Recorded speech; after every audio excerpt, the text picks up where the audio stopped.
Hello everyone. Today we will talk about short sellers. They recently launched an aggressive campaign against Ethereum, ETH, and related equities like BMNR, attempting to twist positive network milestones into a negative narrative. However, when we look closely at the actual data and the strong pushback from Ethereum's inner circle, a completely different story emerges. My analysis leans heavily on metrics highlighted by BMNR Chairman Tom Lee. The stats are genuinely striking when you sit down and look at them. Active addresses have surged by 117% year over year. That's not a minor uptick. That's a fundamental shift in how many unique participants are interacting with this network on a daily basis. Overall network usage is up 80% in just the last 6 months. In my view, this is clear evidence of strong fundamentals. When I step back and look at those numbers, they suggest a network that is growing its user base and its transaction volume at a pace that would make most traditional businesses envious. The question becomes why the narrative is so divided when the data appears to show such positive momentum. The real tension, the core debate, really stems from the recent Fusaka upgrade. The Fusaka upgrade is where the two narratives just completely split. Developers increased the gas limit from 45 million to 60 million, and they were modeling maybe a 10 to 30% drop in transaction fees. That was the expectation based on their projections and simulations. But the bottom just completely fell out. Fees actually plummeted by roughly 90%. 90% is massive. It's the kind of number that makes you do a double take because it's so far outside what anyone anticipated. In my opinion, this is where the interpretive battle truly begins, because both sides look at that same 90% drop and draw wildly different conclusions about what it means for the health of the ecosystem. This is exactly where the spin crystallizes. The short sellers pointed to that huge plunge and framed it as a systemic economic failure, like revenue just vanished. Their argument centers on the idea that if fees drop by 90%, the economic security model of the network is fundamentally undermined. In my opinion, they argue it drastically lowers the barrier to entry for global users who might have been priced out when fees were higher. It really highlights a fundamental clash in how we measure value.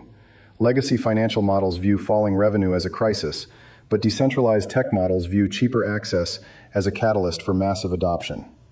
My analysis suggests this philosophical divide is at the heart of why you see such conflicting headlines about the exact same event. That incredibly cheap block space actually opened the floodgates for the next big controversy, with the microtransaction stress tests. The short sellers saw this huge influx of automated microtransactions and labeled it dusting or poisoning, framing it as spam designed to bloat and damage the network. They pointed to millions of near-zero value transactions as evidence that the network was being attacked or manipulated. My analysis suggests those exact same automated transfers can be seen as a total win because the network handled it perfectly. Not a single transaction failed, not a single block was delayed.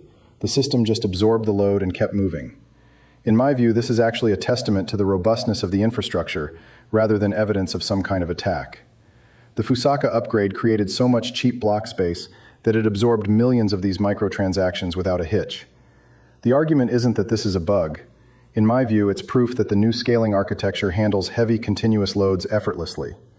Think about what that means from an engineering perspective. You have a network that was designed to process a certain volume. You upgrade it, and suddenly it can handle an order of magnitude more activity without breaking a sweat. The data definitely paints a picture of resilience, but that didn't stop the broader attacks on the network's credibility and future prospects. There was that whole dramatic allegation about Ethereum founder Vitalik Buterin, the claim that he was selling tokens because the tokenomics are broken. This particular narrative gained traction in certain corners of social media and financial commentary. The pushback on that was incredibly direct. Vitalik's father, Dima Buterin, stepped in and responded. He pointed out these are just routine sales to fund the Ethereum Foundation's ongoing operations like paying developers, funding grants, supporting research initiatives. He actually called the researchers engagement-hungry clowns. It's quite a statement. He basically told the community to stop reading the moment my analysis claimed Vitalik was abandoning ship.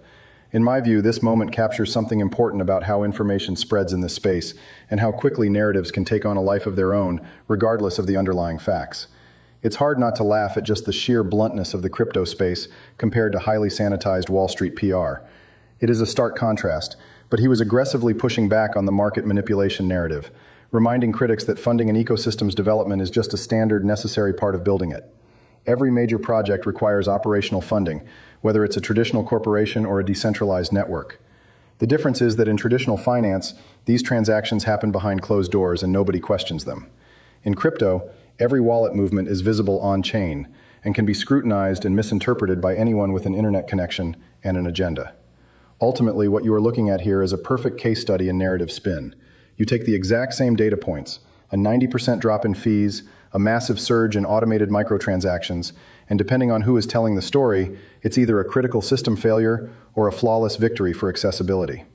My analysis suggests that the truth is probably somewhere in the middle, but the polarized nature of crypto discourse makes it difficult to have nuanced conversations about complex trade-offs. Both sides have incentives to frame the data in ways that support their broader thesis about the network's trajectory. Okay, let's move on. Technicals. In our Green Day strategy for the broader crypto market and BITMINE Immersion technologies, we look for a strong bullish reversal driven by positive macroeconomic shifts.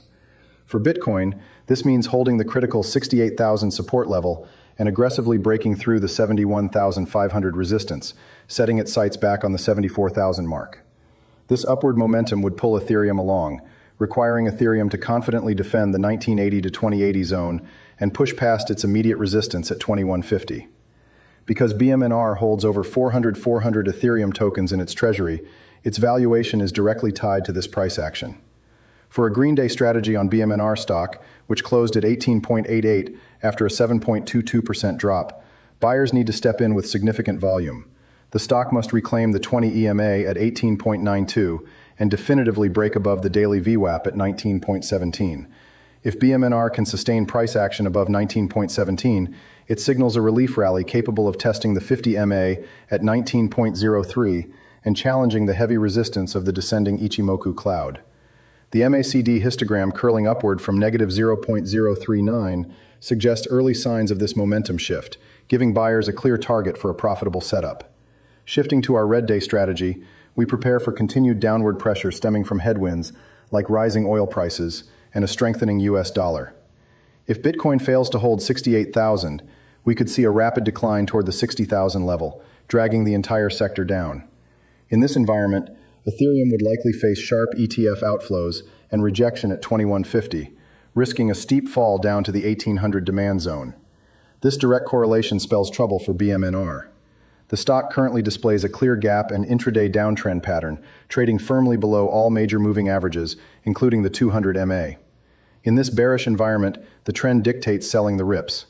Any low-volume bounce approaching the 18.92 EMA or the 19.17 VWAP that shows weakness should be viewed as a short entry opportunity. The massive red Ichimoku cloud above the price action acts as a heavy ceiling, reinforcing the bearish control. If BMNR breaks the current low of 18.84, we expect a swift continuation to the downside as the selling momentum accelerates. Traders must watch the 18.84 pivot closely, as losing this level confirms the broader market weakness is fully dictating the trajectory of the stock.